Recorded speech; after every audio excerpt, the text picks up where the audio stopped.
लोग mental wellbeing के बारे में बात ही नहीं करना चाहते। आपने अक्सर सुना होगा आपस में हमारे एक रोजमर्रा की जिंदगी में एक बहुत इजी सेइंग हो गई है, पागल है क्या, सब ठीक है, सब ठीक हो जाएगा, सबके साथ होता है। लोग उससे इन सब चीजों से इतना ज्यादा हो गया है कि वो लोग शेयर नहीं करना चाहते और अंदर ही अंदर घुटते रहते हैं। हमारा मिशन ये है कि इस स्टिग्मा को हम ब्रेक करें, अवेयरनेस क्रिएट करें कि मेंटल वेलबींग की इम्पोर्टेंस क्या है। Because you see, healthy body lives in healthy mind.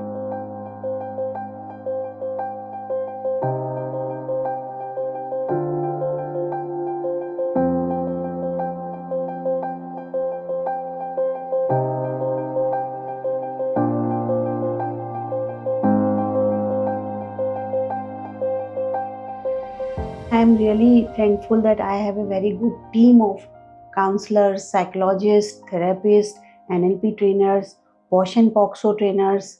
So we are covering almost trying to cover every area of this mental well-being connected. And so हम इसके लिए counselling provide करते हैं, therapies देते हैं। थेरेपीज़ में हमारे पास डिफरेंट डिफरेंट थेरेपीज़ हैं, sound therapy, colour therapy, pain therapy, music therapies and so on. And POSH and POCSO का हम I think you must know about the POSH and POXO, the act of sexual harassment for children and the working women. तो उसके लिए भी हम training programmes या awareness programmes करते हैं, बिकॉज हम सोचते हैं कि ये एक सेक्सुअल हैरेसमेंट ऐसी चीज़ है जो बहुत बड़ा ट्रॉमा होता है।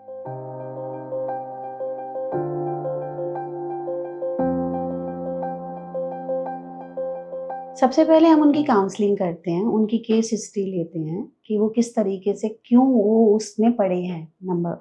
लेकिन इसमें एक बात बहुत ज़रूरी है कि जो सब्सटेंस अब्यूज़ पर्सन आ रहा है, उसको खुद विलिंगली आना पड़ता है। आप किसी को भी फ़ोर्स करके नहीं ला सकते। अगर उसको ये है कि हाँ, मैं कुछ गलत कर रहा हूँ और ये मेरे लिए अच्छा नहीं है और मुझे इसको क्विट करना है, तभी ये चीज़ हेल्प होती है उसको।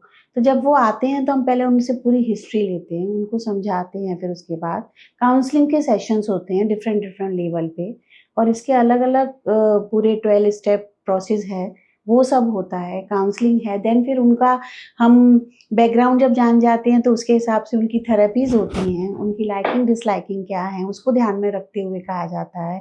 समटाइम जैसा मैंने बोला, हमारे सेंटर में, हमारे टीम में NLP ट्रेनर्स भी हैं, वहाँ पे भी कभी-कभी इसका इस्तेमाल किया जा सकता है। तो it depends all about the counsellor और साइकोलॉजिस्ट कि वो क्या स्टेप पर्टिकुलर, इसके लिए फिक्स वो नहीं है कि यही होगा।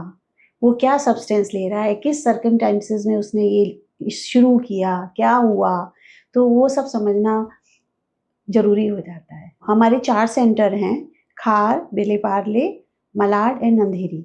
इसमें से Vile Parle is totally for under privilege and we are also available on online. सो इसमें ऐसा नहीं है कि सेंटर है तो ही हम कर पाएंगे, ऑनलाइन वी आर अवेलेबल। हमारे फाउंडेशन में 12 लोग हैं, जिसमें चाइल्ड साइकोलॉजिस्ट हैं, जिसमें आपके इमोशन एंड ग्रीफ काउंसलर हैं, फिर मैरिज काउंसलर हैं, एल्कोहल एंड सब्सटेंस अब्यूज़ के काउंसलर्स हैं। हमारी जो सर्विसेज हैं वो सबके लिए हैं, जो अफोर्ड कर पा रहे हैं और ये नहीं अफोर्ड कर पा रहे हैं। सो जो अफोर्ड नहीं कर सकते उनसे कोई चार्जेस नहीं है, बट जो अफोर्ड कर सकते हैं to run the show only, not because of the profit making anything, so we very nominal charges आते हैं। मुंबई में हमारा काफ़ी स्कूलों के साथ टाई अप है, जिसमें गवर्नमेंट के भी स्कूल्स हैं, BMC के, या दूसरे अपने प्राइवेट स्कूल्स भी हैं, और उनके हमने स्टाफ के लिए भी किया और बच्चों के लिए भी किया, बिकॉज स्टाफ को भी स्ट्रेस होता है, बच्चों की कोपिंग मैकेनिज्म है, तो डिफरेंट डिफरेंट टॉपिक थे।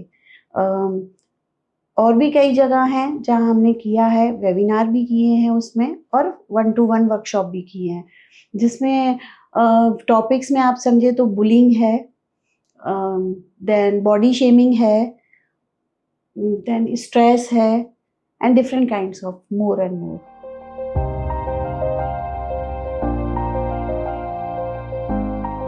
मुझे रिहैब सेंटर डी एडिक्शन के लिए ही बनाना है, और वहाँ मेरी एज ग्रुप जो मैंने अभी सोच के रखी है 13 to 35। वहाँ पर उसी ग्रुप को हेल्प मिलेगा जैसे। एंड ये सेंटर एक सेल्फ सस्टेनेबल सेंटर रहेगा। और आई वुड से मेरे ड्रीम में, ये ड्रीम नहीं मिशन ही कहूँगी, home away home, not any restrictions. So अगर जैसे अधिकतर मुझे लगता है कि लाइफ की जद्दोजहद या पढ़ाई की दौड़ में बच्चे सब अपना हॉबी या लाइकिंग छोड़ देते हैं, तो वहाँ पर वो फैसिलिटीज़ मैं दूंगी सारी उनको कि किसी को म्यूज़िक का शौक़ है, किसी को इंस्ट्रूमेंटल का है, पेंटिंग का है, क्ले का है। सो ये मेरा अभी सोचा हुआ है एंड आई होप कि पूरा ज़रूर होगा। इन 3 सालों में हमने मोर देन 3000 पीपल को टच किया और इसका हमने काफ़ी पॉजिटिव इम्पैक्ट क्रिएट किया है।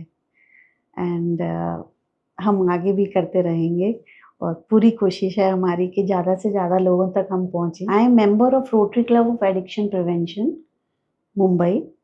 It is a global club which is working for only this and being an important part of that club.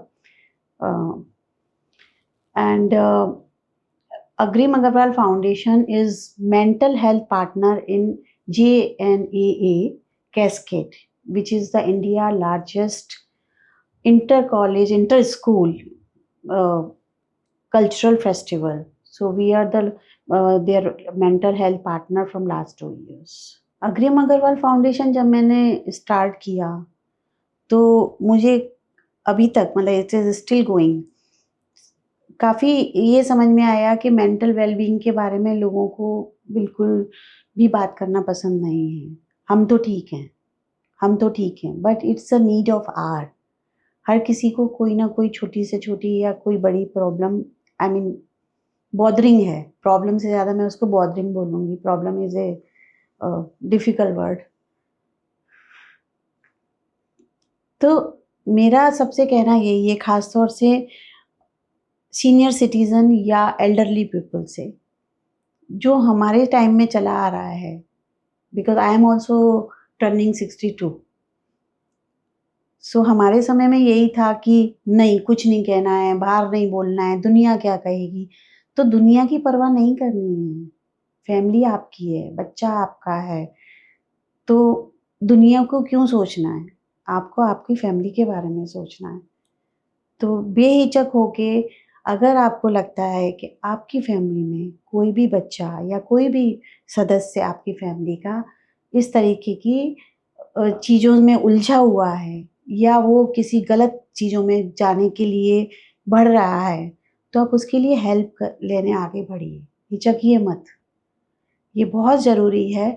बाद में आपकी सोसाइटी आपका काम में नहीं आने वाली है। अगर कुछ ख़राब हो गया तो वो कुछ नहीं करेगी। इसलिए सबसे मेरी आप लोगों से यही प्रार्थना है कि आप लोग आगे आइए, मेंटल वेलबीइंग को इम्पोर्टेंस दीजिए। As I said before also, healthy body lives in healthy mind.